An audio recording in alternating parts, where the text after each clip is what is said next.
What is going on, guys? DBG here, and in this video we are going to be going over the cards in NBA 2K20 on my team. Some of the new cards that came out today that are not super hyped but still pretty damn good cards. So before we get onto it, if you guys are new to the channel, subscribe. We are trying, it's gonna be a tough one, but we are trying to hit say 269k by the end of the month. We are right now just on 267k. So if you guys are new to the channel and enjoy my team content, subscribe. We upload more my team content here than anywhere else, and if you just want to learn about the game mode, this is the best place for that. So anyway, the reason why we have 370k instead of 40k, we got Kawhi Leonard in a free pack, and the price we sold Kawhi for, that's 390k. We got 390k today from a free pack, so I say 380k, 379k. That was it. But yeah, let's go and take a look at the old fan favorites card. So for these guys right here, I'm just gonna have a look to see which ones we can buy. So theme fan favorites 2. I want to see which ones we can buy for like less than 6,000, because there surely is at least one for less than 6,000. Okay, so we can buy Eric Paschall for under 6k. By the looks of things, we maybe are able to buy him. Nope. Can we buy Felipe? Yeah. So we bought Felipe and we bought Eric Paschall, who are not too bad. And I'm guessing Gerald Green shouldn't be too bad to snipe for under 6k. So Scalabrine seems to be the most expensive of the fan favorites 2 Galaxy Opals. Let's go 6,000, like 6,300. Shouldn't be too difficult. Enabled. So Scal, another, obviously I'm getting another user there. Okay, so I bought Gerald Green. Position power forward. I want to see what Scal is. Is Scal 6,550? So Scal 6,500. So again, these guys are all within 1,000 of discard value, so they're essentially discard value. And then let's have a look at the Dark Matters and see which ones we can get, because I'm pretty sure you can get Rudy Fernandez for under like 10k. He's ridiculously good. Like, Rudy Fernandez is a freaking 6'6" Stephen Curry.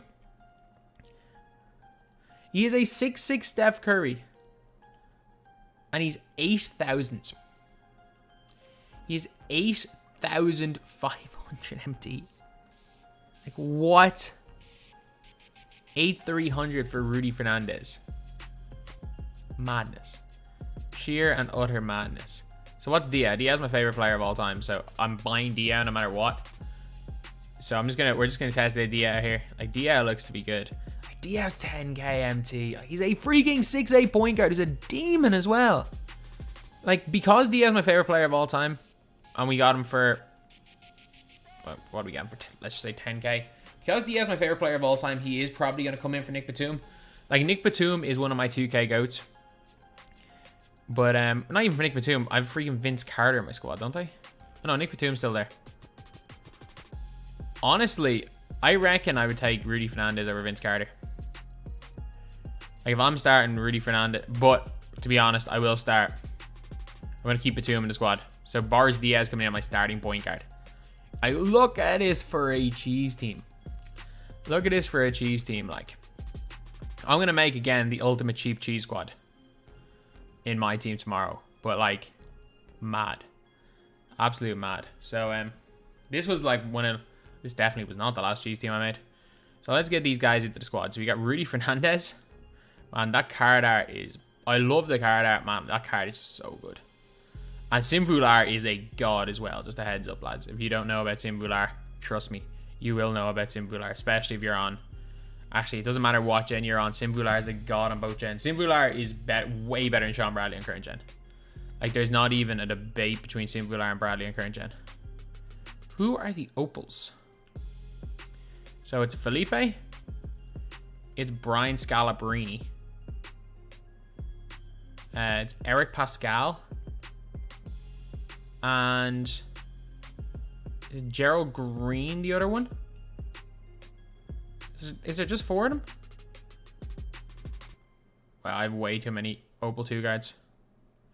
There's just 40 opals and 2 of the dark matters that we have to go over here.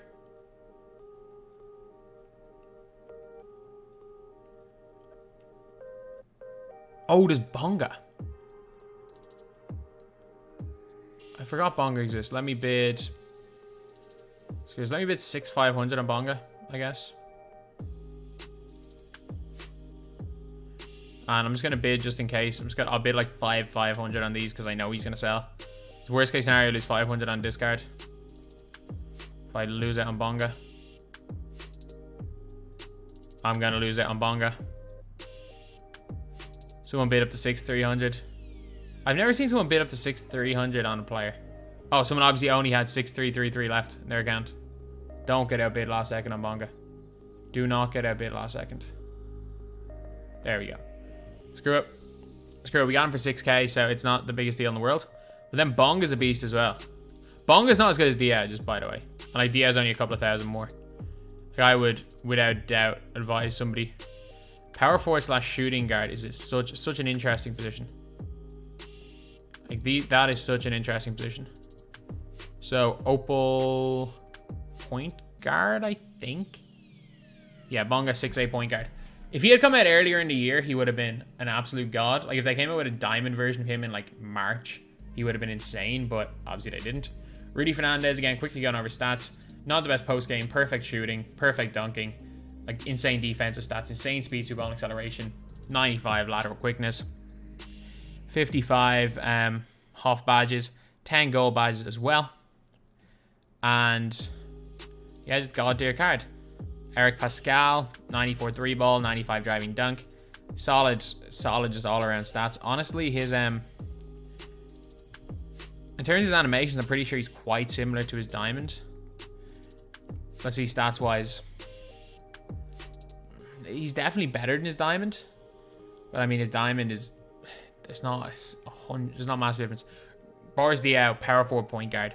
Like 95 3 ball. He's basically a freaking hidden invincible. 64, like, dude's got 64 Hoffs and perfect stats. Like, he is a hidden invincible. I don't care what anyone says, he's 10k.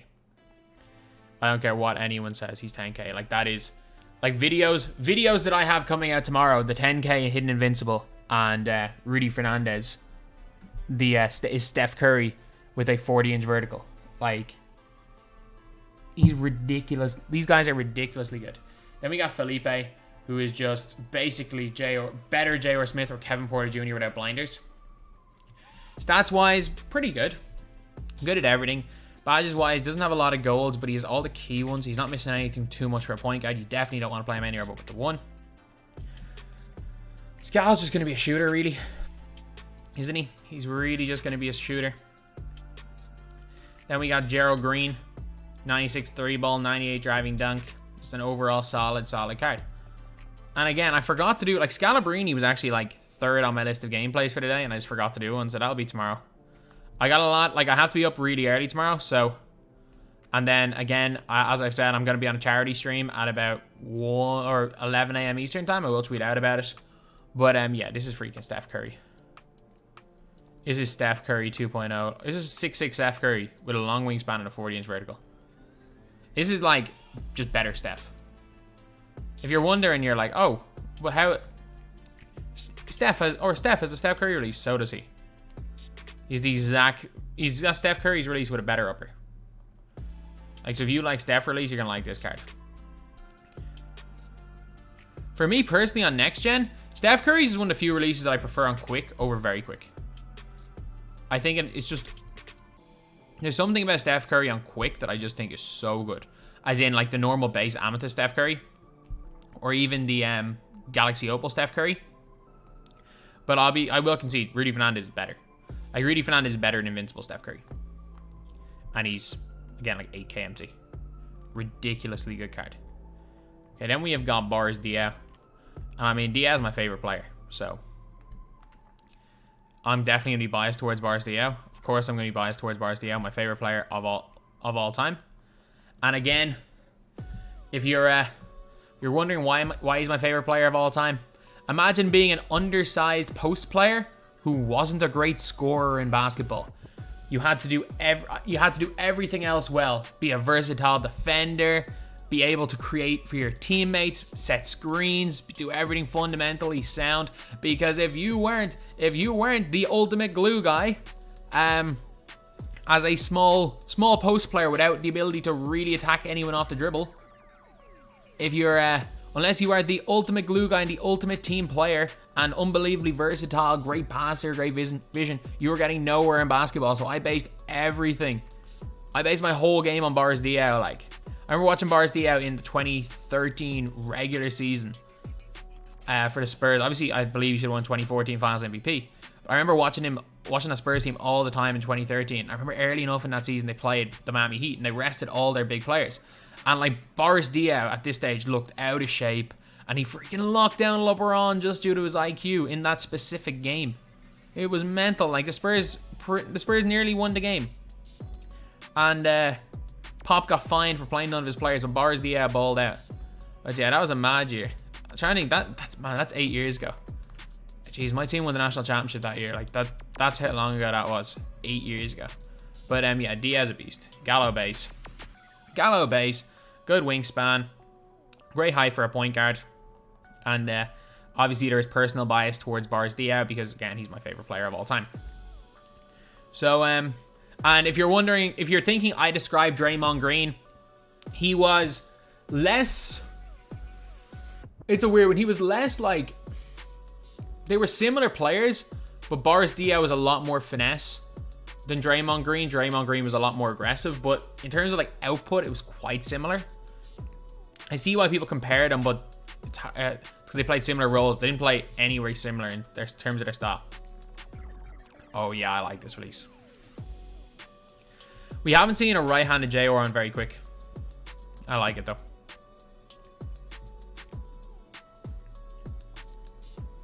Oh yeah. He's 100 times better than Dark Matter Diaw anyway. The worst, and I repeat, worst level 40 award not named Vince Carter. And the difference was Vince Carter was available in one day. I don't think there was anyone who got Diaw apart from the people that got Ty Lue didn't regret getting Diaw. He was not good even when he came out. He was my point guard for like a week. I really didn't like him. But this guy's basically 1 inch shorter but a longer wingspan J.R. Smith. Except they gave J.R. Smith Pro 2 behind the back for some reason. And this guy has got Pro 3 behind the back.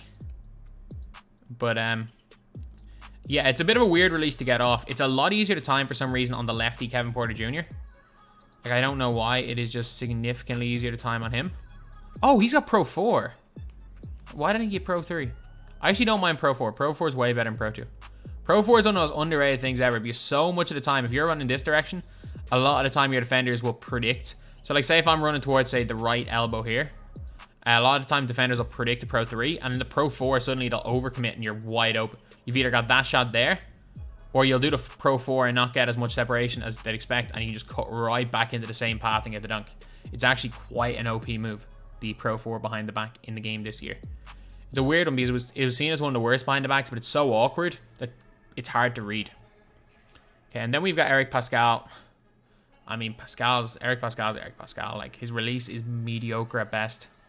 I don't think it's terrible. Like, it's fine off the catch, but like you can't do anything off the dribble with it. I just remember trying to use his diamond, who had basically the same shooting stats and basically the same SIGs as him, and I couldn't really use the diamond for much. That jumper it's not terrible.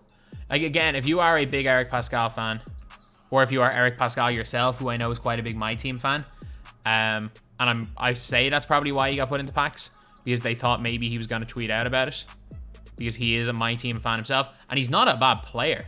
He is not a bad 2K player. Like, I've seen him play against Jin, I've seen him play, he beat Henry last year, so he's obviously pretty good. But yeah, I mean, here's what he is. He's a little bit undersized. He can play at the 2, which is decent. On current gen, he might actually be good because he's got the wide body. But yeah, I'm not that excited about the card, but he's not terrible. He's not terrible. He is fine. So now is Scal the last player? No, Scal and Gerald Green. So Scal is just a shooter. That's really what Scal's gonna do. Scal, base 20. I should be good with this release. I was chicken with Winslow. Okay, Scal Scal moves. Scal moves. That's a good shot. Oh, yeah. Quick stop. That's a terrible shot right there. Oh, lads. Not great by me. Not great by me. But, yeah. So, seems to be... He's alright. Like, he's a shooter. That's really what he is. If you really want to use a scal, you can more than get away with using a scal. I will say that. And he's about the equivalent of what his amethyst was at the time. If you guys remember my final 250k run, where until I faced Vardo, who ended up qualifying as like the winner that week, or was he Vardo might have been second that week, but I ran into him, and then but before the Vardo game, I was just trolling, and I got to like number 8 in the world with an hour to go, and I was running with Scalabrine in one of my games. I just started shooting with Scalabrine at the end of the game, like, and Scal carried me in the 4th quarter. And then we got Gerald Green for the last player here. You know what? His base 70 feels alright. I don't actually mind that upper. Because there's a very easy set point. Like, there's a very, very easy set point on that. Or maybe not. Maybe a set point that I think is very easy. You shoot slot. Yeah, it doesn't have an easy set point. Yep, nope. It does not have an easy set point. The set point you would think is the set point is slightly late. Which is annoying. Still got a decent behind the back. He's still decent, like. I don't mind it. I really don't mind it. But, not the greatest squad. Not the greatest in terms of his movement and shooting. He's not bad. Obviously, Gerald Green is a dunker. But it's crazy, like, Gerald Green is a dunker, but it's like every card's a dunker now. I think 2K definitely went overboard with how fast they updated cards this year. Like, there's no reason to see a Terry Dishinger in January. There was definitely no reason to see Blake Griffin in November. And there was definitely no reason to see Stockton in September. I think the Steph Curry level 40 reward was way too good for his time. He was arguably still the best card in the game in January. But, yeah. Anyway, now it's Agreement 3. And now we're going to get on to the game. So I'm probably going to do individual videos tomorrow for Scal, Rudy, Fernandez, and Boris Diaw. So for that reason, I'm just going to use the other 3 in a game of TTO. So we're going to use... Man, this squad was cheese. I think who are the players? Paschall, Gerald Green, and Felipe Lopez, I think. Yeah, Felipe Lopez and Gerald Green. Like, are we small? Yes. Does it matter? No, you just shoot. You just shoot and hope for the best. And the thing is, like, on Triple Threat Next Gen, actually having a team does not matter. The best way to play Triple Threat Next Gen is you want everyone to shoot, obviously. Gerald Green small, shoot 2 red days. You obviously want everyone to be able to shoot. But because, like, basically the game, I realized the game is decided most of the time by who gets takeover first. Like, it's whichever player shooter gets takeover first. And then it's just score 20 one player. That's actually such an effective way of playing the game. Okay, which LeBron is that? Oh my god, give the ball to the freaking corner. Oh my god, icon passing is the worst thing ever. Oh, what are you guys? You guys are idiots. You guys are legitimately idiots. That could be USA Braun, or it could be Goat Braun. I have no idea. My players are legitimate idiots. I don't know my icon. I didn't know what my icons were, and I assumed I was going to be able to throw a freaking routine pass with my players. Dumb. Okay, he's just throwing baits. I can live with that. He's going to throw a double probably here. And I got the dunk. Yeah. That's fine. That's fine. He's going to be throwing weird doubles everywhere. And if he's just rim run attacker, we're good. Shoot that, man. You're not going to hit a wipe. Luka rebounds us. That's a steal. Oh my god, how bailed is this guy going to get? Oh, I got stuck. Good defense. Tackles board probably unless the ball lands in my player's hands, which it does. Dot, please green. Please green. We shot a slide. I keep looking at the freaking set point. That's the slightly late set point. I was like, he's definitely not hitting a white with a taco because of taco's lack of hot zones. Like you can I don't think hot zones affect greens, but you're very rarely making a white on next gen with no hot zones. It's fine. He's looking to shoot anyway. He's gonna run it back out. He's looking to shoot everything. And LeBron has a 3, doesn't he? That's a good shot. I don't mind that. It's the first 3. Again, he needs to make 3 before he can even think about triggering take. Dot. Green, please. Big shot there, Gerald Green. Let's go. Okay, Gerald Green is quite a bit off take anyway. Just back off. If he shoots it, he shoots it. If he shoots it, he shoots it. If he shoots it, he shoots it. We can get a ghost on this. We can get a ghost on this. We can get a ghost on this. And a slight contest with no hot zones. He's screwed. That's idiot. That's just idiot level defense by me. That is idiot level defense. Like, there is no other way I can describe that. Other than just, that's just being predictable. Green that. Oh, why do we shoot him moving? We're there. Good defense. Please be our board. Sprint, sprint, sprint, sprint, sprint. He's green. Please green. Please white. Let's go. Big shot there by Felipe. So Felipe's got... The worst thing is Felipe Lopez. Like, we've had such a good... Like, our team has shared all the points. That's a good shot to give up. I can live with it. Our team has shared all the points and no one has a take. And this is the problem, is that, like, he's 1 shot off take, I think, with 2 of his players. And none of our players are even close to it. We're 2 shots off with all of our players. And it's a tie game. So he's got the takeover advantage, which is a very, very big thing in this game mode. Okay, that's dumb. I gotta hope for the best. I'd shoot a heavy. Should have ran. Should have ran. Jump. Jump. He blew it. He blew it. Our board. Big board. Eric Paschall rebounds LeBron somehow. Oh, he's not guarding him. Not guarding him. Green. Green. Big shot there by Gerald Green. Gerald Green just needs a 2-pointer now and he's got to take. Which is what I'm going to go for next possession.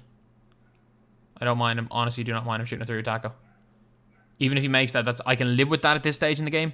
Because again, taco, all that means is that his other players are losing takeover meter. Give me the dunk. Please. Let's go. And now we got take. We got sharp take, which means he has to really, really try. And he may have sharp take with LeBron. You just have to be careful.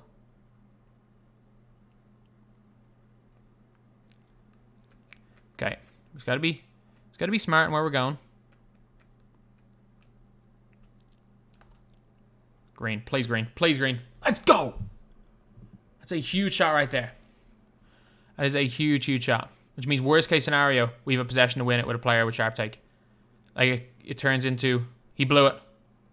2 whites in a row with no hot zones. Alright, that just doesn't happen. Alright, we're good.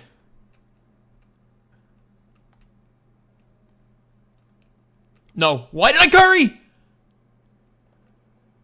That's my fault. It's my fault. If he greens it... No. Okay, we run. Oh, it's good defense. There's times where you just got to give it up. There's times where you just got to give it up. That was good defense. Got me on a camera turn, but that was good defense. Ah, that's annoying. That is annoying, but it is what it is. It is what it is, lads. Okay, we get Rudy Fernandez, I guess. Honestly, wouldn't have minded seeing new Rudy Fernandez in boards, but again, that's irrelevant. I would have liked to have seen the amethyst Rudy, a weird amethyst fake Rudy Fernandez being put onto boards. The one like the Hookah advertised. That would have been great for limited this weekend. At least we got a free 1,500 MT, I guess, from Rudy Fernandez. So yeah, that's pretty much it. None of these guys are bad. None of these guys are bad at all. Honestly, none of these guys are bad at all.